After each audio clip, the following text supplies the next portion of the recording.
Hi guys. Today we're going to do part 2 of our Euclidean space lecture.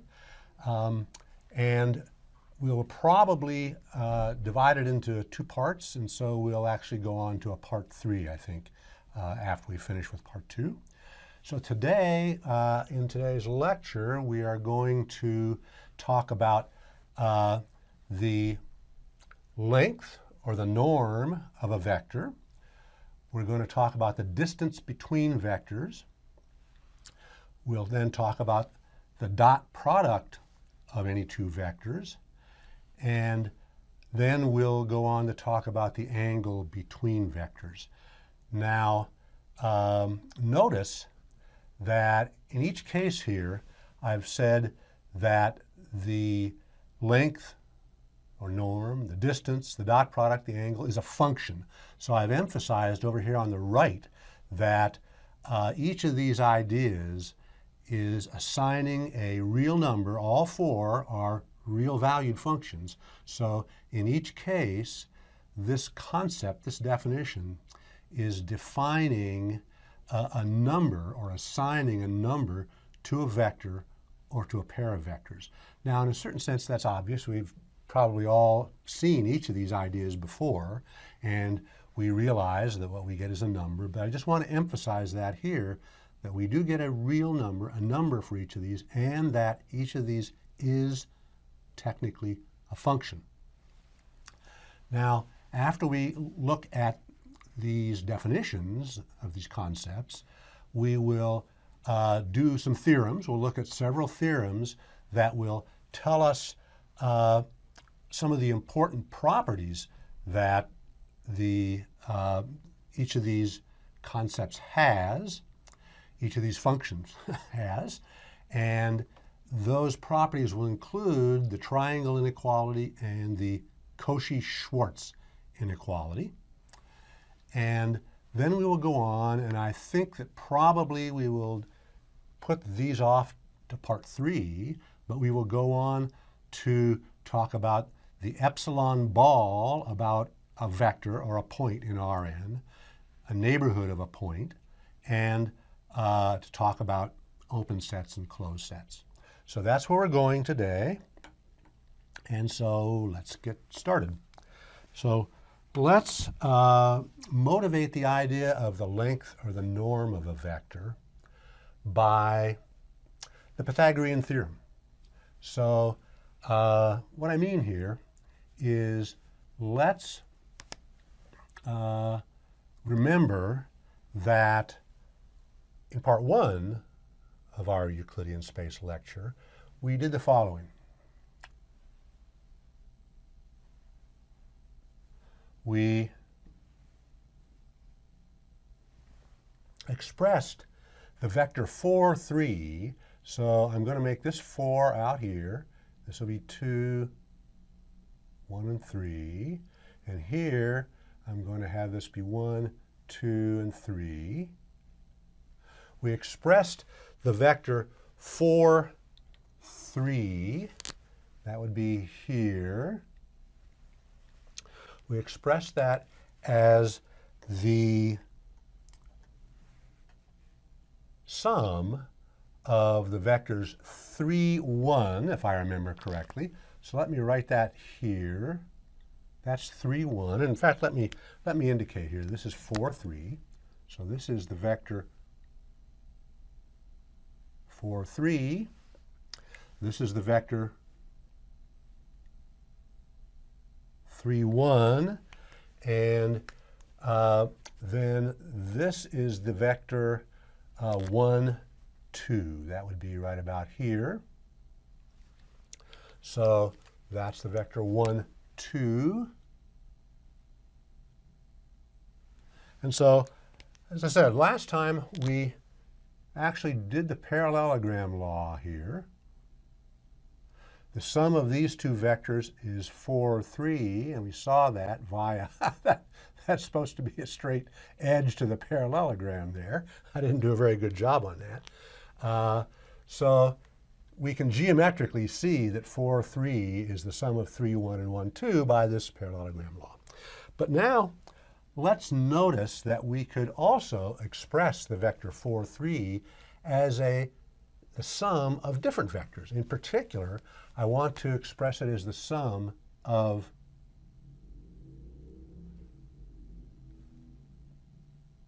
four, 0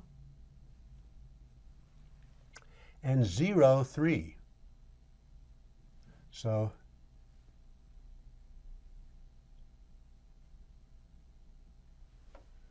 here we have 4, 0 and 0, 3.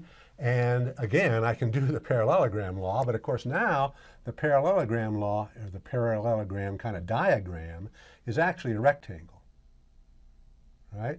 So when I add 4, 0 to 0, 3 by doing 4, 0 first and then up here, or going the opposite order, I get to 4, 3. And when you do things this way, it's kind of clear then that we could apply the Pythagorean theorem to get the length of this here. And I'll just put a little double hatch mark on that. So that the length of this vector here is the length of 4, 3. And so we might want to say that, and I'll just call it, well, we're going to use the notation like this. So this would be 4, 3. This is going to be our notation for the length of the vector 4, 3, the norm of the vector. And so Pythagorean theorem would tell us that this is the square root of, because it's the hypotenuse of a right triangle now, it's the square root of the length of this vector, this side, which of course squared, which of course is, in fact, I'll even write it this way. This would be 4, 0, if I want to use this notation for the length, squared plus the length of 0, 3 squared. So the Pythagorean theorem tells us that the length of this hypotenuse is the square root of the length here squared and the length here squared. And of course, the length of this is just 4 squared, or 16. So I have 16. And the length of this is 3 squared. That's 9. So I have the square root of 25, which is 5. So this is a sort of a long, I guess, involved way of saying that it's natural to think of this, the length of this vector, as the square root of the sum of the squares of the lengths of the component vectors. And so if we do that, and we do that for not just 2 dimensions, not just R2, but we do this for Rn, we would generalize this square root of the sum of squares of the unit or component vectors that go into this, and we would have this definition here as the length of a vector. And so you'll notice I use the same notation as here, the kind of double vertical line here, and that is the norm of the vector, which is just an alternative word for the length of the vector. And we define that to be the square root of the sum of the squares of the components. And of course you can see that this is the square of the components because the first component's 4, squared that, that's the same as squaring the length of 4, 0. And the second component's 3, squared that, which is the same as squaring the length of this this component vector, if you like. And so we use this definition as our definition of the length of a vector, and so we can see that it squares with the idea of length when we are in our familiar R2. And by the way, you can do the same thing as I've done here in R3, applying the Pythagorean theorem actually twice in succession, again, to see that it is natural to have the length of a 3-dimensional vector being the sum of the lengths of the 3 component vectors that go into making this up, equivalently, the sum of the squares of the individual components. I believe in the exercise that I'm going to give you that's in the lecture notes, I believe the x vector in 3 dimensions is 4, 3, 12, if I'm not mistaken. And you can easily calculate the length of the vector 4, 3, 12 using the same idea. And so the definition here is basically doing the same thing. You could do the same thing iteratively for every n. So we'd be doing this for Rn for any n. But instead, we just write the definition down as the norm is the square root of the sum of the squares of the components. Now, here we have a theorem that gives us 4 results. There are 4 properties of the norm of length. So this tells us, and we can do proofs of these, but the first 3 are trivial proofs. I may give them as an exercise, but they may be too easy. In fact, they're just simple arithmetic, if that. So, and I've labeled them N1 to N4, where N stands for norm. So these are properties of the norm in Rn. You can see here that we have vectors x and y in Rn. And so the first 3 properties are just simple, trivial to prove. The 4th one, the triangle inequality, tells me what? The triangle inequality tells me that if I have 2 vectors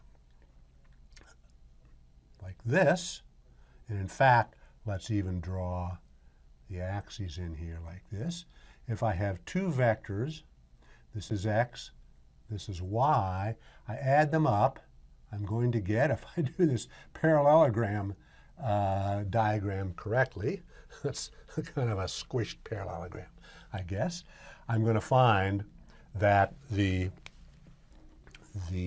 norm, or the length, of the vector x plus y is less than or equal to the sum of the vectors that go into adding up to give us x plus y. And of course that just says, again, it's not quite the Pythagorean theorem because I don't have a right triangle. I guess you could say this tells us that the shortest distance between 2 points is a straight line. That's always shorter, or at least no longer, than going here and then here. And so that's the triangle inequality. You can see why it's called the triangle inequality, because it's telling us that for this triangle, even though it's not a right triangle, it's still the case that the length of we got the longer side, but it's the longer side because I'm calling it the longer side because it has the greatest length. The length of the side that's the sum of the other 2 sides has to be at least as big as the sum of these 2 sides here, their lengths. So that triangle inequality, we are going to give a proof of that, but I'm going to defer the proof of the triangle inequality for a few minutes until we have done a couple of other things that we'll use as elements of our foundations, results that will enable us to do the triangle inequality quite easily. So this is the norm of a vector. We're going to see this all the time. We're going to see this a lot. And I'll even say as an aside here that we're going to see other norms, not just this Euclidean norm. In fact, I should point out here, I perhaps should have put it on the screen here, that this is also called the Euclidean norm because it's defined in terms of Euclidean distance, Pythagorean distance, you could even say. So it's the Euclidean norm, but we're going to see other norms. And in fact, let me just say as an aside here that if I were to define the norm instead as the norm of x, let's say I defined it to be, and now I'm going to put a little subscript infinity on this because I'm defining a different norm than the one here. If I define this to be the maximum of the absolute values of all the components. If I define, well, let's make this equals. I put the little colon in there because I was defining this to be this, but I left out the equal sign, so now I've got the equal sign, not enough room to put the colon, but the idea here is that I'm defining this symbol, this function, to tell me a real number associated with any vector x, and it's the maximum of the absolute values of the components of x.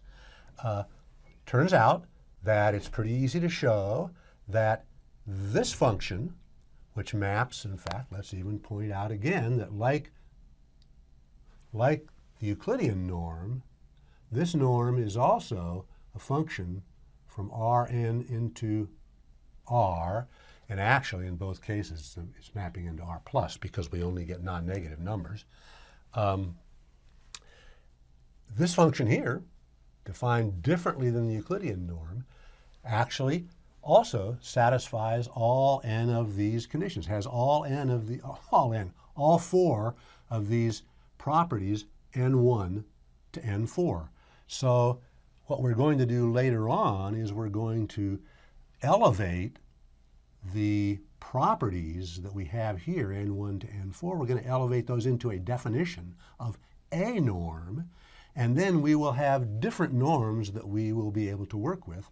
This will be one, the Euclidean norm will be another, and we'll see that there are lots of other norms too, and different ones are useful in different contexts actually. So that's just a preview of something that's going to come later on in the course. So let's go on now to our second concept, our second function that takes, in this case, pairs of vectors, x and y, and assigns them numbers, again, non-negative numbers. And so this is the distance between a pair of vectors. So, for example, maybe I should take something off here. Okay, so let's see what this looks like in R2. So we have, let's draw our axes here.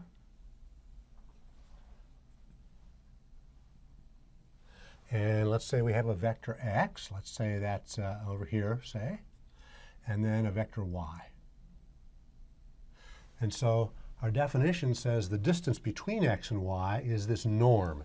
So, of course, the distance between x and y, maybe I'll draw that in a different color here, the distance between x and y is just the length of this line segment that's supposed to go right to y there.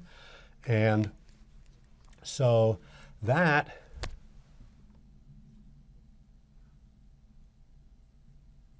should be, intuitively, that should be the distance between x and y. And now I want to see geometrically that that matches up with the norm of x minus y. So let's draw a vector out here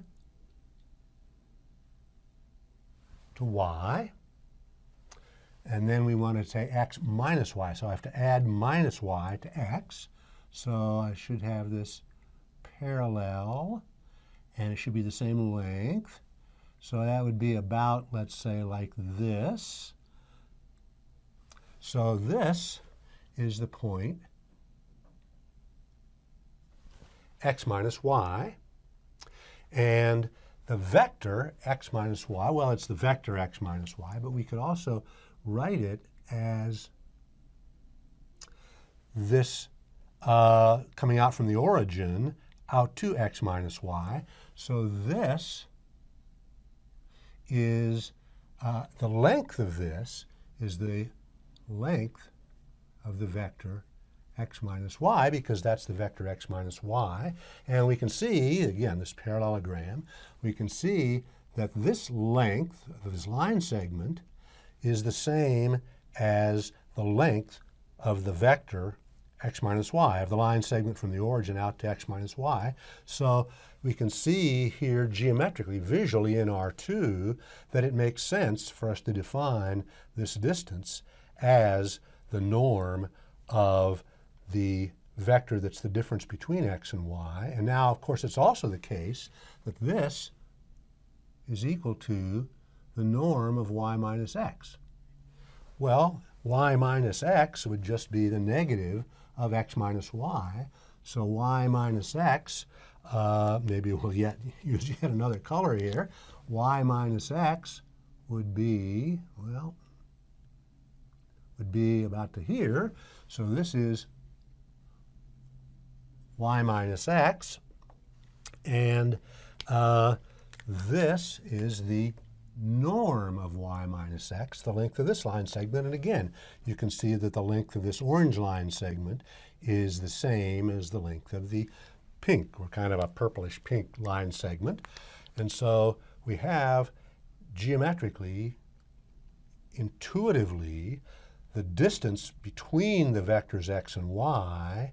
It makes sense to represent that distance as the norm of the vector that's the difference. And I could take the difference in either order, of course, because the length should be the same. And so we have this.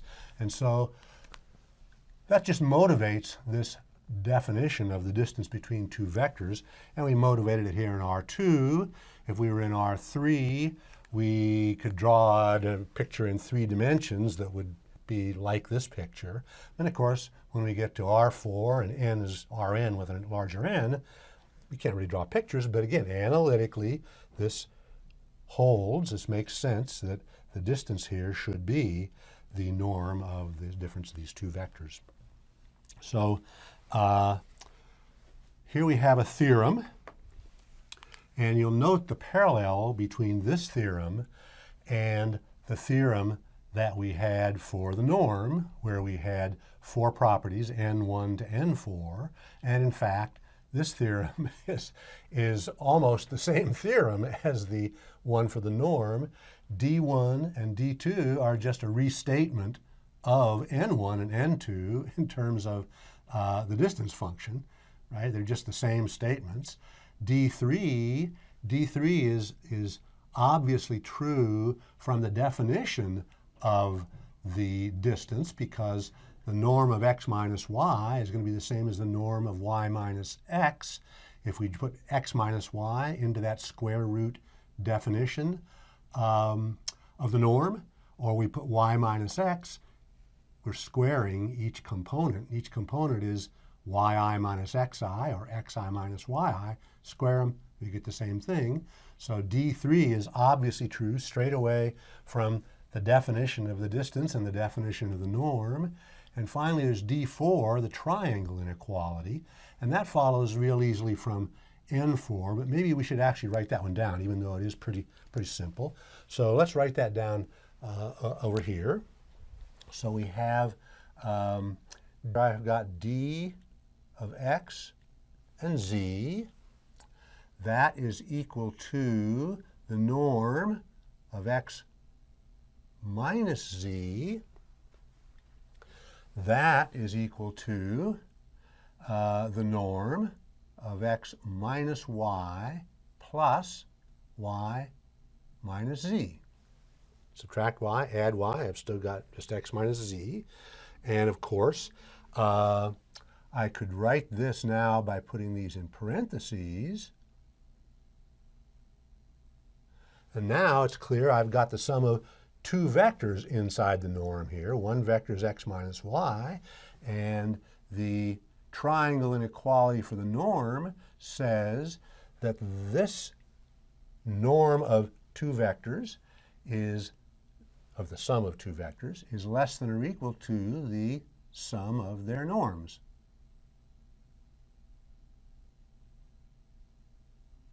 And that, of course, by definition, is d of xy plus d of y z. So we have our triangle inequality for the distance function, just straight away from the triangle inequality for the norm, n4. So I could have said down here by n4.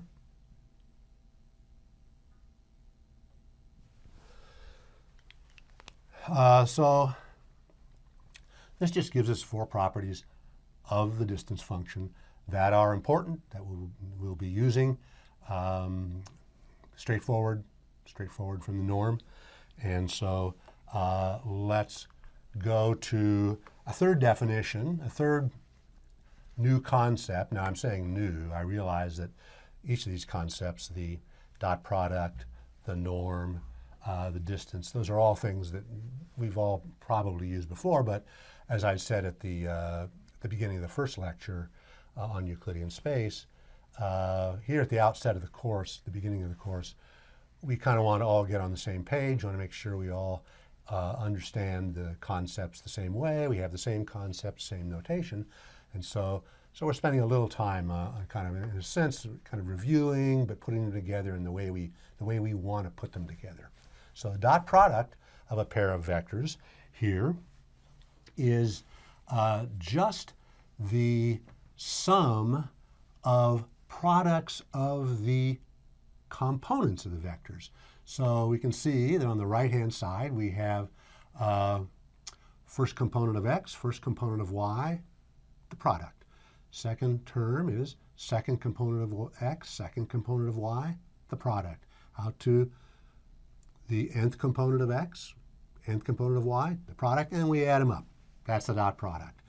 It's immediately clear that, for example, one of the properties that we can lay out in a theorem for dot product is immediately clear that x dot y is the same as y dot x because the order in which I take these component-wise products doesn't make any difference. So, and you'll note here that if we're looking at x dot x, so it's the dot product of a vector with itself, then x dot x, the right-hand side of this definition here, says that's x1 squared plus x2 squared plus 2xn squared. And so the square root of that is the norm of the vector x. And we could, of course, write that this way over here, saying that the dot product of x with itself is the square of the norm of x.